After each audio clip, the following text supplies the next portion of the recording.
Hello, my name's Mandy Cockayne and I'm Programme Director for the Primary PGCE. Whilst I'm sad that we can't host interviews on campus and show off our lovely campus to candidates, I am delighted to be recording this presentation to tell you about the programme that you've applied and will be interviewed for. There will be an opportunity for you to ask questions during the interview, so do take notes. And before I flip to the presentation, can I just say that you have made the right choice career-wise? Teaching is the best profession in the world, and I say that having had 25 years in the classroom. Okay, so I'm just going to switch to the presentation now. Here we are. Okay, I'm going to tell you about the PGCE programme and about the campus and what you are being interviewed for. So we currently have 75 students on the programme. These are the strangest of times that we're teaching in, and we're teaching a mix of face-to-face and remote delivery. It's been a steep learning curve for all of us, but we believe as teachers ourselves, we're in the very best position to continue to deliver the high quality provision that we're so proud of. And this presentation will give you some information about the programme and the environment, the campus and the town of Reading. As I said before, do take notes so that you're prepared with any questions you might have during the interview. So our partnerships with schools are absolutely vital to us. We work together with local and not so local schools to train teachers. And those trainees, those students often go on to gain employment in the schools that they're placed in whilst they're on the PGCE programme. And that third bullet point is really significant. Because of our close relationships with our partnership schools, our employment rate is well above sector average. So I may be preaching to the converted. If you're a local, I hope you'll agree with me. Reading is a lovely place to live. There's some really good shops, apparently some good nightlife, although my nightlife days are long gone. Good transport links to London, 20 minutes if you get on the right train. If you get on the wrong train, it is a little bit longer. Those of you who are local may know what I'm talking about.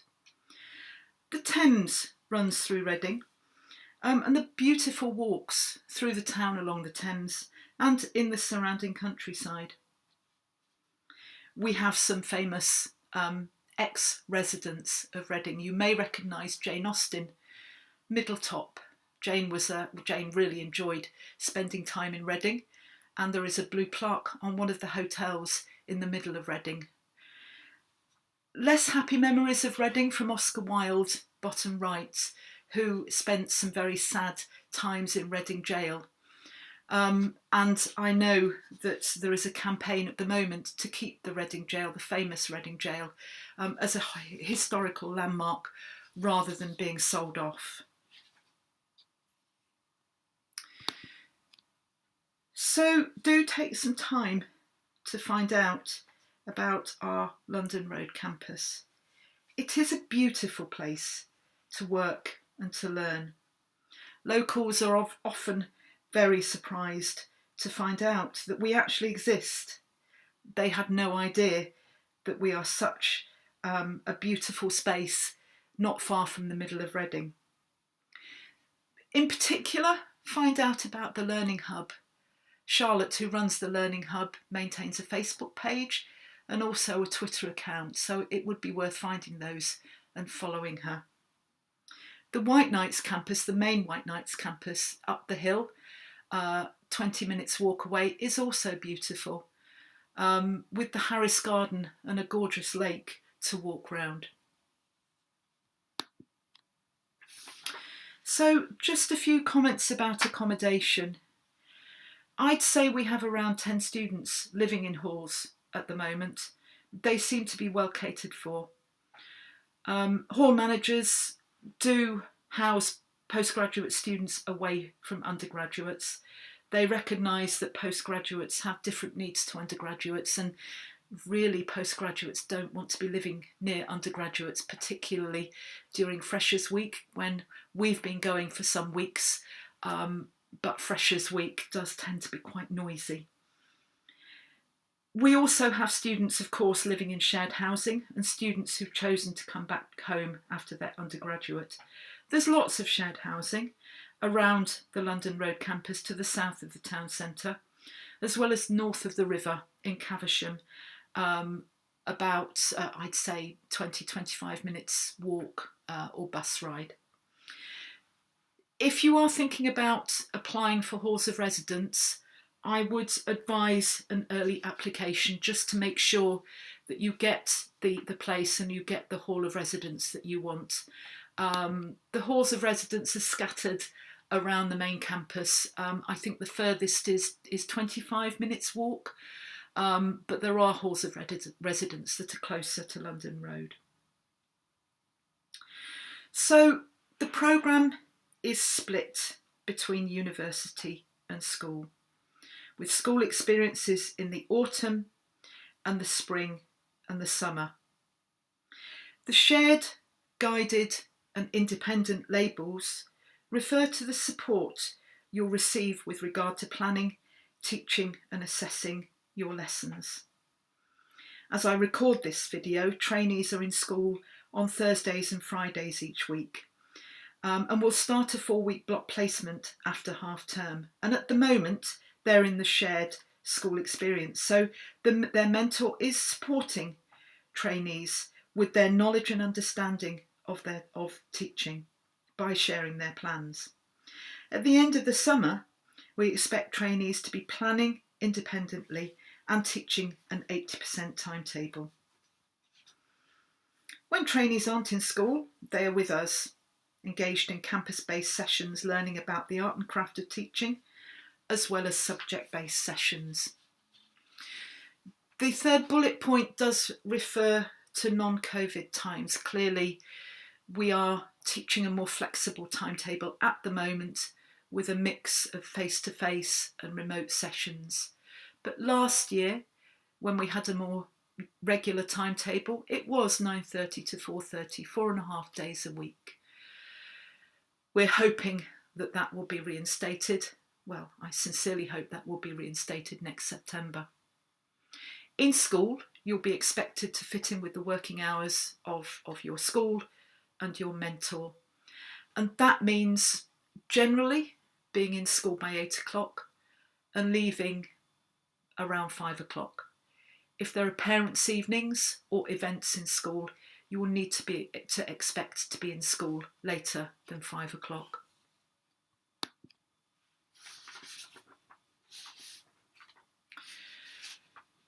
So, as it says on the PowerPoint slide, we do work in partnership with most schools in Berkshire, and we have partnership schools in Oxfordshire, in Buckinghamshire, and to the south in Hampshire and in Surrey.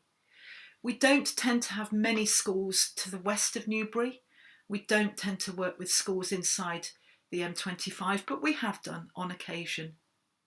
And as I've said before, many students do gain employment. They are offered their job during their placement with that school.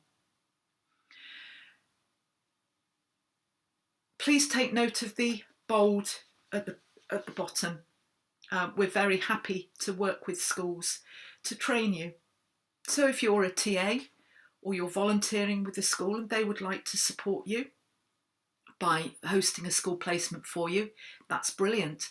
That saves us a job with regard to organising a placement, and is really beneficial for you because you go into a school that you're already familiar with, and possibly that there may be a job opportunity in September.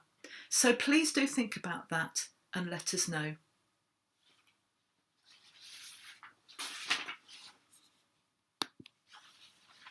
We're a master's level programme, and the assessments for these 2 master's modules are very much based in your practice in what you're doing in school, and then relating it to the underpinning theory. So the 20 credit special study module is focused on assessment, an assessment for learning. And in this autumn school experience, there would be school-based tasks to support you to develop your understanding of how assessment works in school. If you're on a pathway, then that might be slightly different. So if you're on the early years pathway, then you would be looking at early years issues, a range of early years issues. If you're following the maths specialism pathway, then similarly you would focus on maths, and on the SEN pathway you would be focusing on SEN issues. And that assignment comes in after Christmas. The Reflective Practitioner 40 credit module is focused, as it says, on issues around SEN. And again, it's very based in what you're doing in school, and you gather that evidence in the spring term. 60 credits is a third of a master's, and you can top up with the part-time MEd modules, Masters in Education modules programme at Reading, or another institution, but there is generally a 5-year time limit on topping up those master's credits to full masters.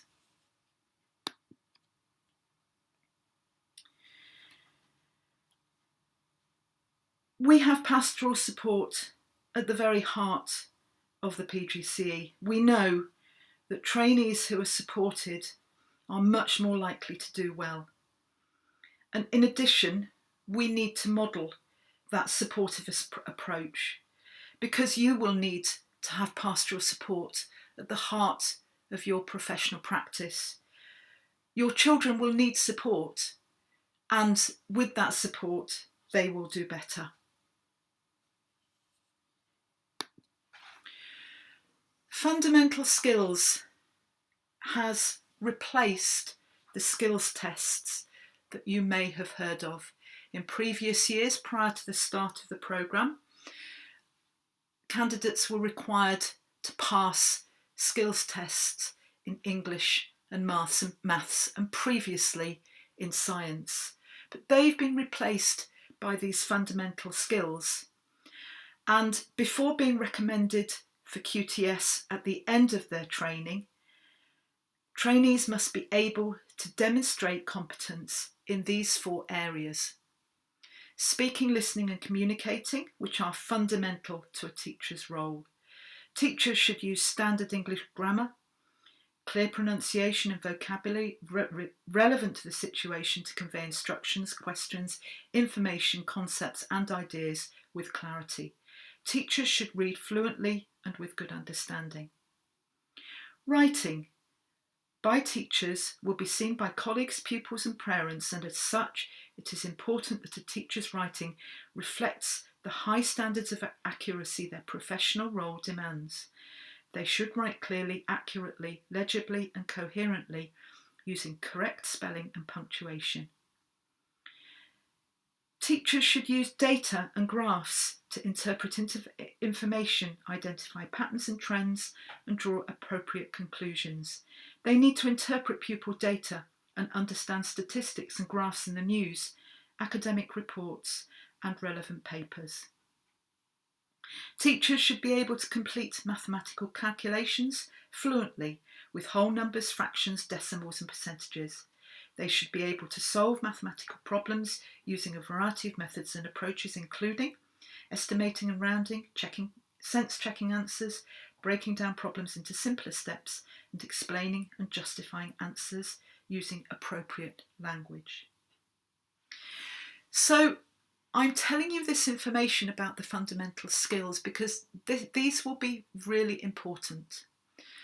And as I said before we recommend you for QTS next June or early July, you have to demonstrate competence in these 4 areas. So what I'm asking you to do is just start thinking about these areas. What do you think is a strength of yours? What do you think might be an area for development? Because it's those areas for development that we will support you on the programme to address.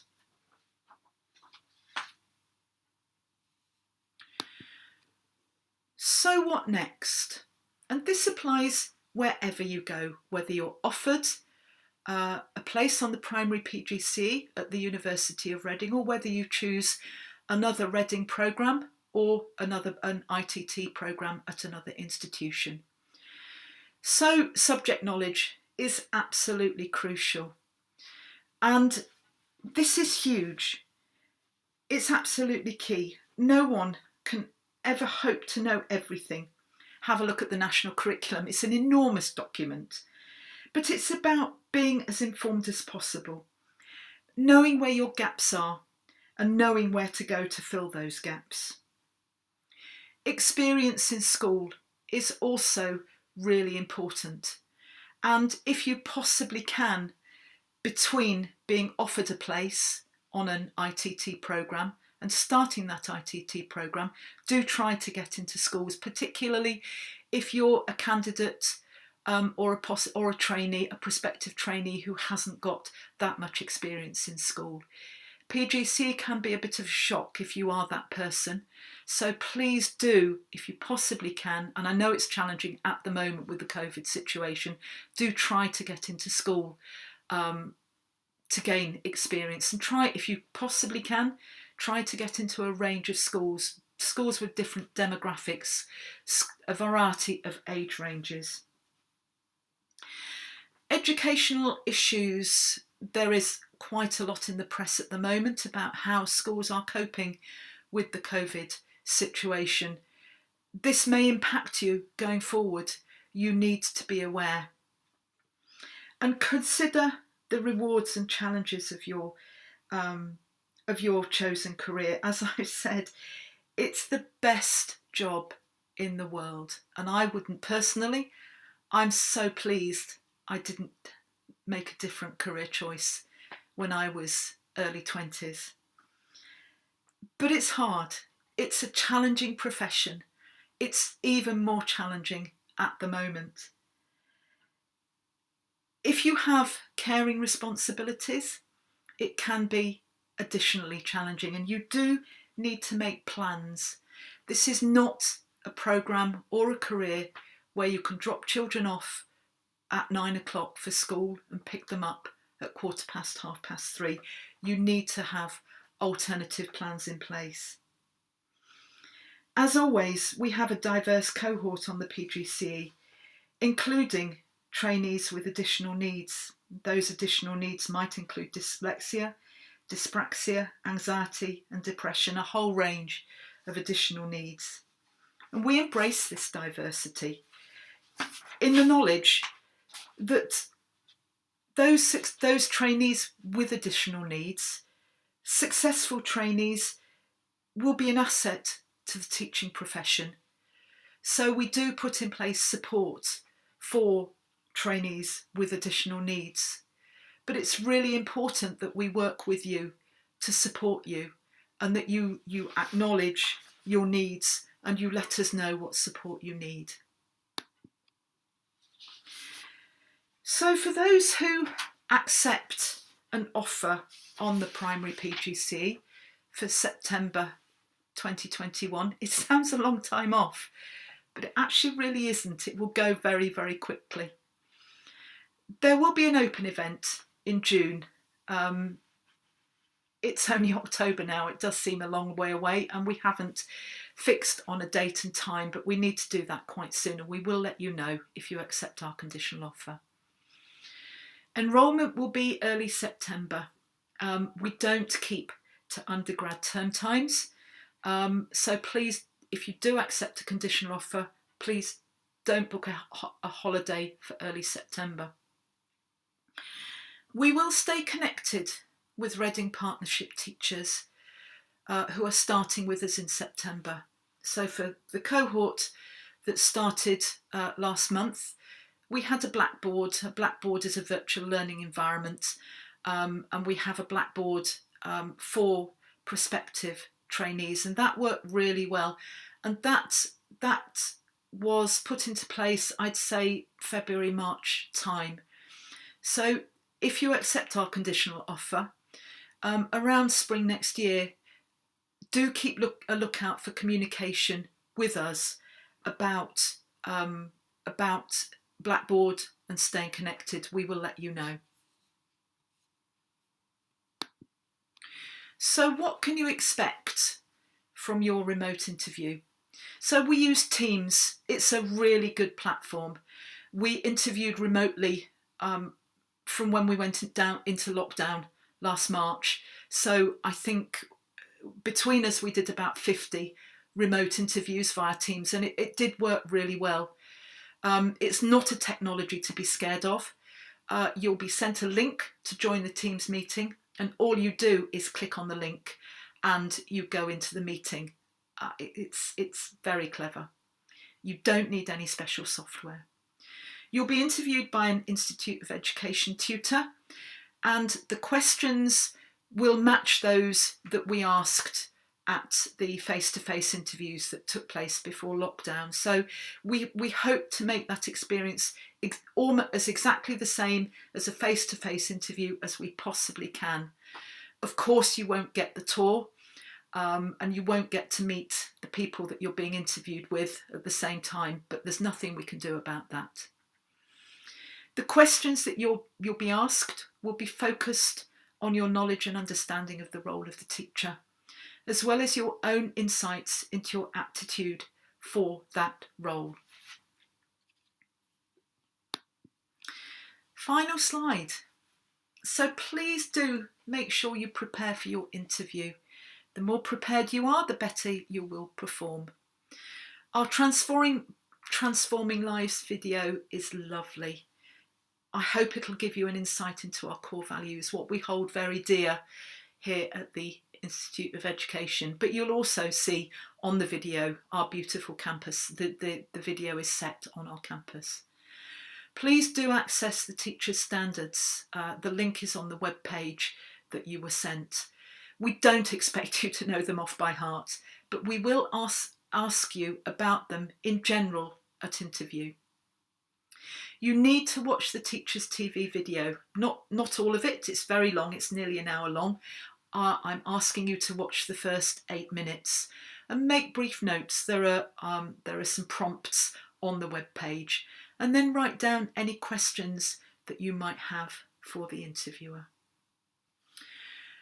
Right, I'm going to flip back so you can see me. So I hope that was useful. I hope you've written down some questions. It may not be me who interviews you, but whoever it is, I hope you have a productive and a successful interview. Thank you very much for watching this presentation.